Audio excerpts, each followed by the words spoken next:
Hai, kayak judulnya, gue mau sharing cara gue glow up makeup. Bukan berarti ngerasa riasan gue bagus banget, tapi jujur ngerasa lebih baik dari makeup yang dulu. Gue percaya suatu hobi atau aktivitas, karena makeup termasuk keduanya kan, perlu proses belajar untuk akhirnya sampai di tahap ngerasa cukup atau bagus. So, bakal dibagikan apa poin yang gue pelajari dari proses ini. Hasilnya entar cakep di kamera atau real life, alias udah dicoba berkali-kali berkegiatan tentunya. Oh iya, produk-produk yang gue pakai di video ini ada di deskripsi. Just in case lo mau tahu dan pengen punya juga. Let's get to the video. Oke, sebelum ke tips yang gue temui selama nyoba makeup sejak 2020 ini, yang terpenting adalah kalian tahu soal diri dan karakteristik wajah kalian dulu. Undertone, bentuk fitur muka, atau misal seasonal color, high atau low visual makeup, dan lain-lain. Soalnya dari situ kalian bisa berangkat ke pemilihan produk, placement step makeup kayak contour atau blush, lebih cocok ombre atau full lips, dan sebagainya. Gue biasanya cari-cari di internet kayak cara mengetahui undertone masing-masing, atau base color for medium skin tone, atau cara kontur sesuai bentuk muka. Namun, proses ini memang panjang, karena setelah tahu teorinya, misal gue kan skin tone medium warm undertone, gue masih harus coba-coba paling pantas warm tone tuh apakah warna oranye, warna pink, peachy pink, dan seterusnya. Rekomendasi channel YouTube buat belajar sih, yang pertama ada channel Dear Peachy. Banyak banget video pembahasan semisal seasonal color, cara nyari signature makeup, dan lain-lain. Cek deh, kontennya banyak dan detail-detail. Selain itu dulu juga gue nontonin kontennya Alexandra Annel, dia ada pembahasan per step makeup. Jadi misal lo cuma mau tahu cara blush aja, bisa nonton video dia. Tadi kan tahu karakteristik dan fitur muka lo. Nah, yang penting juga adalah tahu riasannya mau kayak gimana. Style atau gaya makeup itu banyak banget. Korean makeup, makeup no makeup, Latina makeup, dan lain-lain. Apakah mau makeup yang hasil akhirnya tampak tegas atau bikin muka kelihatan lebih imut? Yang begitu-begitu deh. Karena kan salah satu tujuannya juga lo merasa puas dengan riasan sendiri. Ya ngapain capek-capek duduk let's say 2 jam. Tapi yang lo pikirkan adalah kayaknya nggak cocok dan pengen hapus. Again, proses ini pasti melibatkan coba-coba atau apply makeup beneran. Karena kalau nggak ditemplok di muka tuh produk-produknya, lo nggak bakal tahu kelihatannya pantas atau enggak. Nah, 2 poin utamanya udah tersampaikan. Mari ke tutorial dan tips per step makeup yang gue pelajari selama ini. Pertama, skin prep hubungannya sama skincare. Penting, karena kulit yang terhidrasi dengan baik, tapi jangan too much entar malah peeling. Nanti bakal lebih siap ditimpa makeup, meminimalisir risiko nge-crack atau nggak nempel juga. Skincare setelah cuci muka gue biasanya 3 ini sebelum riasan, toner, pelembab, sama sunscreen. Kalau buru-buru gue skip toner, alias pelembab dan sunscreen aja. Pastiin tiap step meresap ke kulit sebelum ditimpa tahapan selanjutnya. Kalau buru-buru, nanti produknya malah nggak nyatu dan ngeletek gitu. Nggak mau kan ya? Lo bisa pakai primer kalau butuh bantuan benefit dari produk tersebut, karena suka beda-beda kan. Tapi gue ngerasa nggak perlu jujur. Si skincare tadi pun udah cukup. Namun, gue suka semprot setting spray sebagai layer hidrasi tambahan. Pastiin nggak ada too much oil juga dengan tap tisu sebelum semprot. Perlu diingat skincare-nya mesti udah meresap ya. Gue biasanya nunggu kayak 10 atau 15 menitan. Buat kalian-kalian yang sama kayak gue banyak imperfection di muka, bisa pertimbangkan step color corrector. Gue pakai 2 warna, hijau untuk kemerahan dan bekas jerawat merah, oranye buat kantung mata gelap, 5 o'clock shadow, sama bekas jerawat hitam. Gue sering nemu komen kalau pas pakai color corrector ini malah kelihatan aneh atau kusam. Gampang sih ngatasinnya. Ini tuh karena warna korektornya terlalu pekat atau deep buat lo. Atau lo pakainya nggak santai alias kebanyakan. Ini kan hijau dan orange banget. Nah sebelum apply, campur aja sama concealer yang satu tingkat dengan warna kulit lo. Jadi keluarin dulu di punggung tangan, atau makeup palette kalau punya. Ini gue kebanyakan sih korektornya. Nggak apa-apa deh, biar contohnya kelihatan. Concealernya segimana? Tergantung, apakah lo pengen super samar warna korektor ya banyakin concealer, kalau sebaliknya, lebih banyak korektor. Setelahnya kita campur 2 produk ini sampai rata. Gue biasanya pakai brush pipih kecil yang nantinya dipakai buat apply ke kulit mukanya. Bisa kelihatan kan warnanya nggak segonjreng pas pertama dikeluarin? Teorinya, peach color corrector lebih masuk di fair hingga sawo matang. Sedangkan orange dari sawo matang ke lebih gelap. Ini hasil akhir campur warna. Gue perkirakan segini cukup dan nggak bakal bikin muka gue kusam atau orange kayak labu Halloween. Buat spot kecil gitu pakai brush pipih kecil yang sama. Dikit-dikit aja alias nggak usah banyak, at least biar ketutup layer tipis. Biasanya gue mulai dari color corrector hijau dulu. Di sini kayak concealer, tapi masih kelihatan tone hijaunya. Buat yang sekarang ke tone down dari orange ke peachy, masih di-apply dengan brush, tapi kemudian suka gue blend dengan jari. Soalnya areanya lebih gede kan, area bekas cukur kumis dan yang di dagu biar ntar nggak terlalu ashy abu. Di bawah mata juga, blend sampai rata produknya. Udah mendekati warna kulit gue, cuma tone peachy-nya masih ngintip. Semisal kurang, ya build up aja. Jangan langsung blek tebel, ntar PR bikin dia nggak kelihatan too much. Kepekatan color corrector kalian atur sendiri mau lebih soft atau gonjreng. Gue suka langsung nggak campur dulu kalau emang mau make up tebel. Hanya aja, buat daily makeup diginiin biar lebih seamless kelihatannya pas dilihat mata. Belum cukup, tugas color corrector itu menetralkan, bukan nutup. Kalau dilihat langsung ini masih nampak tone hijau sama peach-nya. Oleh sebab itu, mari timpa area tadi dengan concealer yang satu warna dengan skin tone lo. Kesalahan yang dulu gue lakuin itu, color corrector terlalu gonjreng, concealer terlalu terang, bukannya nutup, muka gue malah jadi peachy aneh gitu. Kalian jangan begitu ya. Biar nggak ada cucian banyak brush, biasanya lap dulu pakai tisu si brush sebelumnya, terus apply deh. Lagi-lagi layernya nggak usah tebal-tebal, secukupnya aja. Untuk ngeblend complexion, gue paling demen menggunakan puff modelan buat cushion. Honestly, gue pun ngerasa salah satu kenapa cushion hasilnya lumayan cakep, ya karena aplikatornya ini, dia bisa ngeblend dengan baik tanpa nyerap terlalu banyak produk, kayak beauty blender. Bersihinnya juga nggak terlalu PR. Biasanya gue semprot setting spray, dikit aja yang penting lembab, tap-tap dulu di punggung tangan agar lebih rata, baru blend concealer yang berfungsi sebagai spot conceal. Oh iya, gue lebih suka spot conceal sebelum complexion, soalnya lebih dulu meratakan warna kulit. Jadi ketika lanjut ke step selanjutnya, udah nggak perlu ngerasa apply banyak-banyak complexion karena ya udah tercapai tujuan warna muka lebih ratanya. Pas buru-buru atau mau lebih praktis dan cepat, lo bisa gunakan two-way cake. Dia ngeset sekaligus ngasih coverage lagi. Namun, gue lebih demen lanjut ke liquid complexion. Akhir-akhir ini gue mengutamakan kenyamanan, meski oily skin dan banyak imperfection, gue nggak bakal pakai foundation full coverage jeder lebih heavy. Lebih sering pilih skin tint atau cushion, dan pakainya tipis-tipis. Again, warna kulit muka gue udah lebih rata dari sebelumnya, jadi pakai yang dirasa perlu aja. Ini apply-nya bukan digeser atau diseret ya, di dap-dap gitu. Pakai liquid complexion, entah itu skin tint atau foundation, jangan langsung lo pencet ke kulit. Nanti kebanyakan dan PR ngeblend juga keki karena too much product. Gantinya, gue tuang ke punggung tangan atau makeup plate kalau punya. Apply complexion ini biasanya gue gunakan dua tools. Pertama, brush foundation modelan pipih. Produk ini kayaknya pernah viral deh. Atau mungkin kalian lebih suka modelan spatula, atau malah pakai jari. Gak apa-apa, yang jelas, tujuannya adalah ngasih layer complexion yang lebih ke spread out, tapi nggak berlebihan. Waktu apply complexion, mendingan build up dikit-dikit sampai coverage yang lo mau. Kenapa? Agar lebih rata produknya di kulit. Semisal langsung banyak tuh, karena ya udah numpuk duluan, dia lebih tinggi kemungkinan keki. By the way, semua tips di sini gue lebih maksudkan buat riasan sehari-hari ya. Tools kedua adalah si puff tadi. Udah gue jelasin alasannya. Bisa ratain complexion tanpa menyerap terlalu banyak produk, easy to use sekaligus gampang dibersihin. Kenapa ribet dua alat gini? Gue temukan dengan si brush, dia nggak bakal terlalu mengurangi coverage produk. Dan begitu di blend puff, hasilnya lebih nyatu ke kulit alias skin-like. Lo bisa lihat perbandingannya. Coverage dapat, skin tint Dazzle Me ini medium coverage by the way, tapi finishnya masih kelihatan kayak kulit banget. Pretty, right? Terus kenapa ini gue kerjain per section dari pipi kanan baru ke bagian lain? Ini kebiasaan gue aja sih. Namun, bisa lo tiru kalau pakai complexion matte yang cepet ngeset. Semisal di-apply di semua area tapi belum di-blend, kan suka susah ya dibaurkannya. Kelihatan kan hasilnya sesuai yang gue jelaskan? Karena complexion itu kunci look bagus. Gue bahas agak panjang deh tadi. Concealer, kalian mungkin pernah nemu tips jangan digambar segitiga dengan concealer di bawah mata. Well, bener. Lebih tepatnya adalah menghimbau biar enggak pakai too much produk di bawah mata. Gini, under eye lo kulitnya tuh tipis dan banyak garis kan? Kalau plek banyak, iya sih coverage tinggi. Namun, ya nanti mudah nge-crack dan bergaris. Usually gue bikin 2 spot di masing-masing under eye. Kalaupun kurang, nanti tambah lagi jika mau coverage lebih nutup. Buat pemilihan shade, bisa yang sama dengan skin tone atau satu tone lebih terang. Kalau jauh bedanya, malah ashy. Percuma dong kita tadi color corrector dulu. Selain concealer tone sama tadi, gue suka gunakan yang lebih terang untuk ngasih dimensi di muka. Biar area terangnya terfokus di area tengah.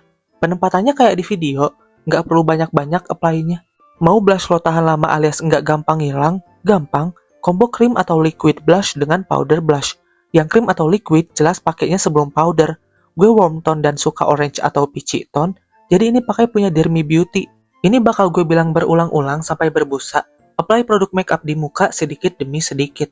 Mending lo build up sampai ketebalan yang dimau, daripada jedar ngeblok terus susah di blend. Placement blushnya balik ke selera lo ya, atau misal mau nyoba yang dari saran sesuai bentuk muka juga bisa. Wajah gue lebar dan panjang, terus lebih ke kotak. Jadi gue suka gunain blush di area ini, karena kayak mempersempit nantinya. Ngerasa terlalu masuk ke tengah? Easy, gunakan sisa-sisa produk complexion di makeup puff terus tap-tap dah tuh. Buat alis, jujur-jujuran aja gue bukan yang paling jago. Akan tetapi, hal paling mudah buat kita kaum alis tebal, gunakan brow gel, brow kara, brow soap, intinya yang tanpa warna alias clear deh, buat ngerapiin helai alisnya. Misal lo mau ngisi atau memperpanjang pun, lebih mudah jatuhnya, karena udah dibuat rapi duluan, dan lengkapi bagian yang lo rasa kurang. Setelah semua produk krim diaplikasikan, pastikan complexion lo udah ngeset untuk lanjut ke step bedak tabur. Jangan masih basah langsung lo timpa ya, ntar malah keangkat lagi atau ngekrek. Ambil partikel bedak dengan puff, tepuk-tepuk atau ratain dulu, soalnya produk yang keambil cukup banyak, suka kumpul dan nggak kesebar dengan baik. Kalau rata di puffnya, memudahkan hidup lo banget sumpah. Ngeset complexionnya bisa dapat hasil maksimal tanpa takut too much dan berakhir keki. Atau ngekling ke area kering alias jadinya malah ngekrek. Pas step ini juga nggak diseret, melainkan di dep-dep. Santai aja, jangan brutal, bakbuk-bakbuk, kasihan ntar muka lu. Buat kontur ini balik lagi ke cara atau style paling cocok sih. Masih ada beberapa tips yang pengen gue share, tapi produk kontur di pasaran kebanyakan masih warm tone. Jadi gue pakai punya Vocaloid ini. Gue lebih demen cool tone abu sih sebenarnya. Soalnya lebih tampak kayak bayangan. Cuma karena di real life nggak tebel konturnya, perbedaannya nggak sesignifikan itu. Ini tips buat hidung lumayan gede. Garis kontur mending jangan dibikin lurus vertikal kayak huruf I kapital berdampingan. Kurang alami kelihatannya. Yang di puncak hidung bisa dibikin agak melengkung dan membulet, ngasih ilusi button nose dikit. Also bisa sambungin garis kontur dari tulang alis, ujungnya sedikit dibikin keluar gitu kayak di video. Garis sampingnya gue sarankan nggak dibuat terlalu dekat ke tengah. Why? Hidung kita gede nih. Iya ada ilusi kecil dan mancung kalau dibuat begitu. Namun, ya kanan kiri masih ada nggak ngilang. Cuping hidungnya yang ke batas kontur juga masih agak lebar. Gimana ya bilangnya? Apalagi kalau bikin garisnya terlalu tebal, malah agak madi kayak lumpur. Ngerasa ngeblok, selalu gunain loose powder. Yang kontur wajah ini lo coba-coba ya style mana yang akhirnya paling cocok. Gue mau ilusi lebih tirus dan muka nggak terlalu lebar dan panjang. Alhasil, ngasih di tulang pipi, rahang sama dahi deket hairline. Jidat gue segede bage, perlu agak di shading. Khusus yang pipi gue nggak bawah banget, karena kesalahan gue dulu adalah terlalu bawah, sehingga malah madi kotor gitu kesannya di pipi. Masih pembahasan kontur, beralih ke highlighter matte. Gue demen makeup yang berdimensi, 3D, nggak flat. Bagian ini mendukung upaya memusatkan fokus area terang di tengah muka. Buat hidung, gue apply di puncak. Langsung kelihatan ya. Dilanjut garis di batang hidung. Nggak disambung ke yang di puncak. Almost kayak bikin tanda seru deh kalau dipikir-pikir. Selain itu, gue juga kasih di segitiga dalam bawah mata. Mungkin agak nambah-nambahin step ya. Cuma gue ngerasa dia ngasih efek cukup signifikan. Eyeshadow tips udah sering gue share, tapi mari bahas lebih singkat. Pertama, pastiin kelopak mata kering bebas minyak sebelum ditimpa concealer dan diset bedak. Biar apa? Biar biur. Bercanda. Biar nggak terlalu cepet creasing. Concealer ini jadi base eyeshadow, alhasil nanti warnanya lebih muncul, lebih pekat. Pas milih warna kalian mungkin bingung kudu warna apaan nih. Paling gampang sih pilih yang mid tone atau mendekati skin tone lo. Pilihan gue di dua ini. Brushnya juga penting loh. Kalian bisa ambil brush bulu cukup pendek lebih padat kayak gini, masih fluffy alias bukan super kaku. Atau yang lebih bulat ujungnya, lebih lembut, gak serapat tadi. Gue sukanya yang pilihan pertama buat base. Ambil eyeshadow dari palet jangan diusuk-usuk kasar, soalnya nanti malah banyak fallout. Meminimalisir lagi, bisa ditap-tap dulu. Karena warna dasar, gue mementingkan pigmentasi. Apply-nya nggak langsung di swipe atau putar, melainkan agak ditekan-tekan. Step eyeshadow emang agak lama ya, karena lo build up terus warnanya. Begitu sampai di ketebalan yang diperlukan, nanti juga gampang kok dari situ. Baru deh, agak diusap-usap ujungnya untuk dapat hasil nggak ngeblok dan lebih mulus. Oh iya, letak lo pegang brush pun krusial. Lebih dekat ke pangkal itu lebih presisi. Tapi tekanannya lebih gede, jadi bakal lebih ngeblok. Paling enak di tengah, pigment dapat, blending juga dapat. Di ujung lebih ke blending dan karena ini ngerjain base, agak kurang nyaman, karena jadinya lebih susah dikendaliin arahnya. Gue hooded eyes dan lebih demen arah eyeshadow lurus. Nggak diagonal banget maksudnya, nggak kayak cat eye. Beres yang kelopak atas, kasih juga eyeshadow di under eye dari ujung ke tengah. Gue ngerasa step ini penting, karena lebih lengkap aja eye look-nya. Apalagi ntar kita kasih liner dan Eggyosal. Dirasa ngeblok, loose powder to the rescue. Warna matte kedua untuk gradasi eye makeup, pilih brush yang lebih kecil dari yang pertama. Lebih gelap kan? Tadi pakai yang ini, sekarang coklat yang ini. Eye makeup kali ini simple aja, mau gradasi dari terang ke gelap, dari pangkal ke ujung. Alhasil, areanya outer V aja, alias ujung bawah mata atas digabung dengan ujung mata bawah. Nggak perlu ambis langsung banyak, build up warnanya karena kita numpuk satu warna di warna lain. Gampang kok, tenang. Ingat, pegang brushnya lebih ke tengah ya, kita mau mencapai eye look blended. Si bedak tabur pakai lagi untuk meminimalisir ujung yang terlalu tebal. Tadi shade gelap di ujung, sekarang warna terang di pangkal. Yang ini nggak usah terlalu pigmented, lo cuma perlu swipe shade tersebut dilengkung dari inner corner ke bagian tengah. Easy. Gunakan warna yang sama, kita bikin isi Eggyosal. Tipsnya lo sambil senyum, nanti juga muncul sendiri. Kali ini lebih gampang pakai flat brush. Aplikasikan dari pangkal ke ujung dan di swipe sehingga nggak ngegaris banget.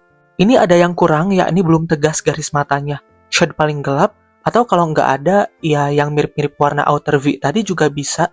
Ini nggak sesusah yang dikira kok, ikutin aja eyeliner asli lo. Terus ya, yang masih kesulitan bikin eyeliner bisa gunakan eyeshadow ini.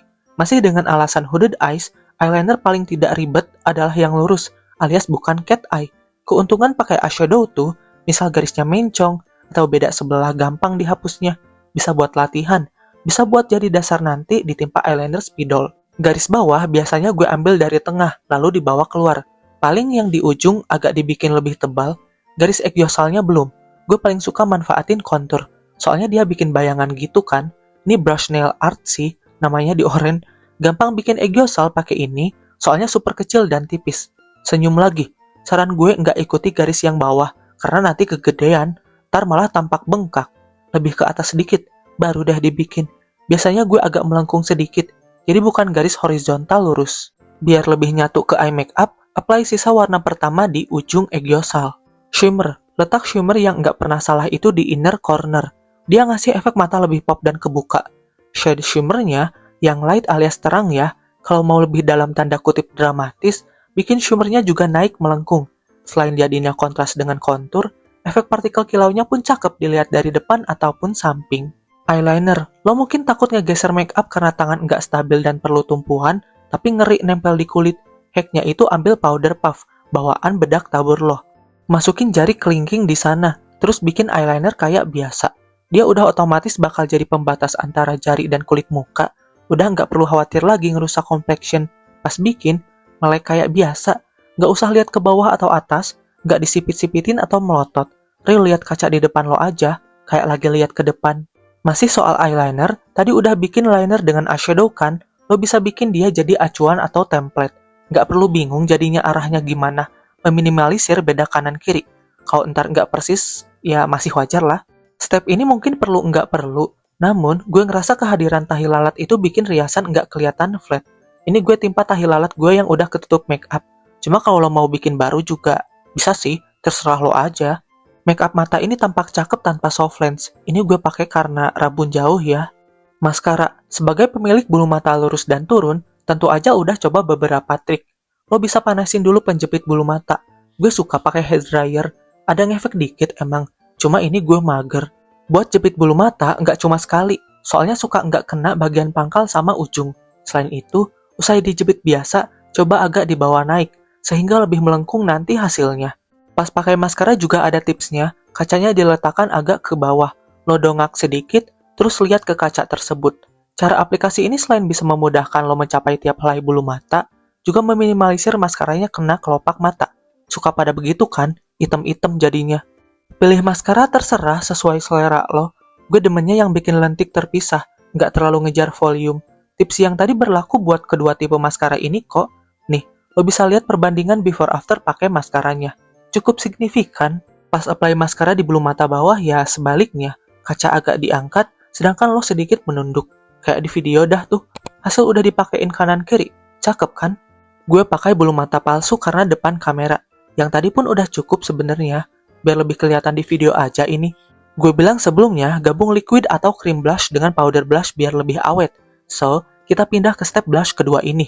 Gue sukanya pakai fluffy brush, bukan yang padat. Soalnya lebih kesebar dan nggak medok di satu spot doang entar. Face products itu, enakan kasih dikit-dikit sampai pigmented. Areanya lebih luas, jadi lo harus lebih hati-hati takut kurang smooth aplikasinya. Areanya sama kayak yang liquid, dan lagi-lagi agak terlalu tengah. Cuma nggak apa-apa, masih sangat bisa diakalin. Fokus build up warnanya dulu aja.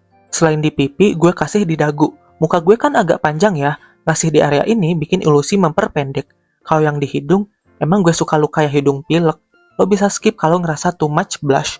Untuk deket lip line, gue naksirnya bibir tampak penuh atau pouty. Ini tuh kayak blurring guys bibir jatuhnya. Soal blush di pipi, gue apply lagi si highlight matte di segitiga bawah dalam mata. Sama blend loose powder sehingga blushnya nggak terlalu lebar. Ini ngerasa kurang atas blushnya, jadi agak disambung ke ujung make up mata. The look is kinda cute. Set riasan pakai setting spray. Gue pencinta glossy ombre lips, nggak cukup satu lipis doang. Itu pun buat base, gue nggak apply full lips, melainkan di mapping alias ada polanya. Ntar lo liat deh biar ngerti. Gini, gue gunakan brush dan ambil produk bibir base-nya dikit-dikit. Jujur nggak gitu suka base ombre yang nude pucet.